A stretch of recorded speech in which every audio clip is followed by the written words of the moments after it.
Alright then, let's proceed to another subtopic, which is self-inductance. This is actually 20.5 subtopic 20.5, yeah.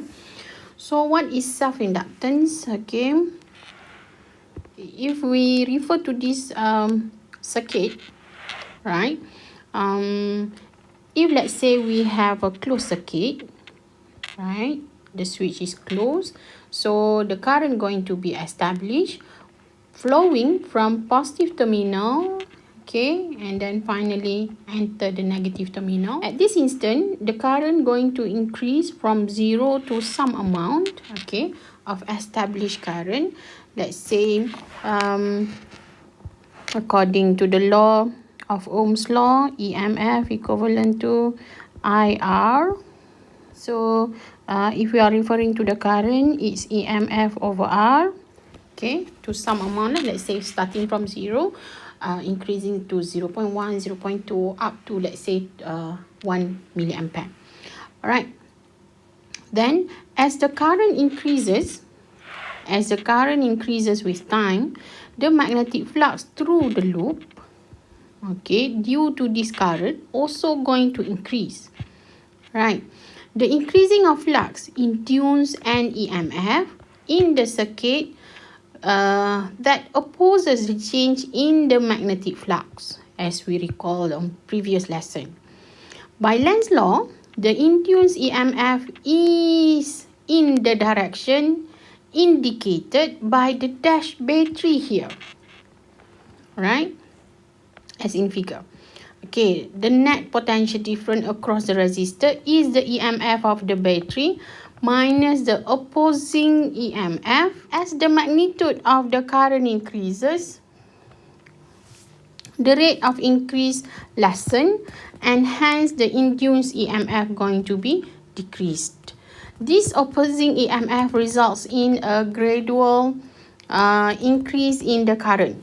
For the same reason, okay, when the switch is open, let's say, okay, so from some established amount of the current just now, let's say 1 milliampere just now, is going to be decreasing into 0.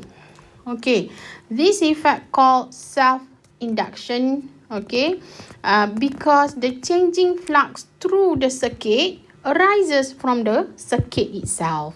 That is why the name of it is self-inductance. Alright, and then the EMF that is set up, okay, here, this one in the circuit is called a self-induced EMF. So bear in mind, according to the Faraday's law, okay, the magnitude of the EMF induced always equivalent to negative of n rate of change of flux. Right. To determine again the direction, to understand more, okay, about self-inductance, let's take a look on this figure 20.25. Figure A, you have figure A, B, and also C. In figure A, okay, whenever there is current flow within this solenoid or electromagnet, okay, produce a magnetic field directed to the left.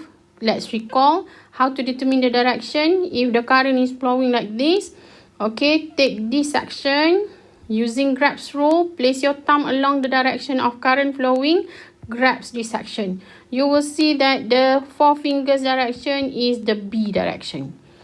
Alright, figure B, if the current is increasing, okay, with time, okay, the coil acts as a source of EMF directed as shown by the dash battery line here. Okay, so means that at this instant, whenever the current flowing is stable amount, no changes, okay, a steady current amount flowing with this solenoid, okay, the B produced in this direction, and there is no self-inductance process here. However, whenever the I flowing within the solenoid or electromagnet is increasing, okay, all of a sudden, based on Lenz's law, there is a induced EMF produced within the solenoid itself, okay, whereby the polarity of the induced EMF here, self-inductance here, okay, will be in manner of to oppose the original current, which is increasing in time. Alright, then C, okay, the induced EMF in the coil changes its polarity. Okay, you see here, it's opposite to the figure B. Okay, if the current decreases, okay, because the inductions all the time don't want to change.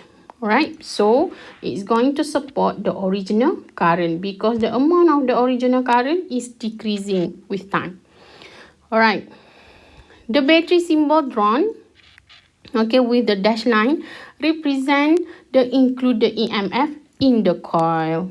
Okay, so okay, the self-inductance based on the observation is directly proportional to the rate of change of current just now.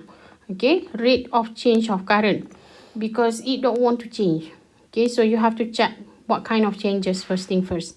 So originally EMF produced is directly proportional to the rate of change of current.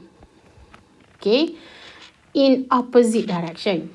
When you convert this into mathematical expression, you will get EMF equivalent. To have an equivalent, you have to have a constant, right? Right? The constant is L times with the negative delta I over delta T, rate of change of current. So rearrange this, negative L delta I over delta T, which is similar to this one. Right. So L is actually proportionality constant called the inductance. Okay, called as inductance. This is what we call it, inductance of the device. So in simple, what is inductance? How big the amount of not to have the change within the device, the solenoid electromagnet or the coil.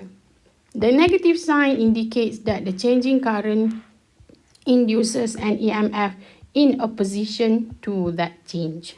So again, we are going to refer to the Lenz's law. So all kind of things about induction always not to change. So you have to check what kind of changes happen initially. Okay. So the inductance in more detail about it. The inductance of a coil, okay, depends on geometric factors as well. The SI unit of self-inductance is Henry. 1 Henry is actually 1 volt/second over ampere. We can determine the expression of the L, the inductance, by rearrange the equation. Then you will have this. Where is the negative? The L does not have negative because it's only a constant. So the negative sign from previous formula just now is dropped. Alright. This is number of turns. This is rate of change of flux over the change of current. So if you counter this one, then you will have N flux over current. So what is the unit of the self-inductance or inductance? Simply Henry. Okay. So for solenoid specifically, we need to relate to the magnetic field, okay, produced by a solenoid. If you still remember, it's mu naught Ni, whereby N, small n here is actually capital N over L. Number of turns per unit length. Right. And flux, remember, is BA. Cos theta actually, but then cos 0 become 1. Mu naught equivalent to mu naught, this one just now. Mu naught N over L AI. And then rearrange of this equation, coming back from previous equation for inductance. So inductance itself equivalent to this. Rearrange the formula to have the value of the, in terms of L. Then you will have this kind of pattern. Whereby, bear in mind, the V, capital V here is actually volume. Right? It's cross-section times with the L. So, the most important is this one. Right? Is this one. Okay, with regards of this information. Right then. Inductance in solenoid, question 41. Okay, the current in a coil drops from 3.5 ampere to 2 ampere in 0.5. Right? If the average EMF induced in the coil is 12 millivolt, what is the self-inductance of the coil? This is question 41, yeah? Okay. So, by using the information of EMF equivalent to EMF is equivalent to magnitude of, so magnitude as well, negative L, delta I over delta T, right? Then you will have L delta I over delta T. So L only, if our interest in L only, EMF over delta I over delta T, right? This EMF magnitude of it, delta T over delta I. Okay. So L is equivalent to, okay, again I bring this one, EMF delta T over delta I, which is EMF of 12 millivolt times with the time taken 0.5 second divided by rate of change of current 2 minus 3.5 ampere. So your self-inductance or inductance equivalent to 4.0 times 10 to the power of negative 3 Henry, or simply 4 millihenry. Alright, so this is question number 41. Next one will be energy stored in magnetic field. So the way the EMF induced by an inductor prevents a battery from establishing an instantaneous current in a circuit is actually the amount of the battery has to do work to produce a current. This work can be thought as energy stored by the inductor in its magnetic field, because whenever there is a changes, the induced B going to oppose the changes. So how big opposition that going to be done is considered as work to be done. So that is amount of energy actually stored within the solenoid or electromagnet or our device. Okay, so the formula is actually P in inductor equivalent to half Li square. This is a correct formula. This one, please ignore it. Okay.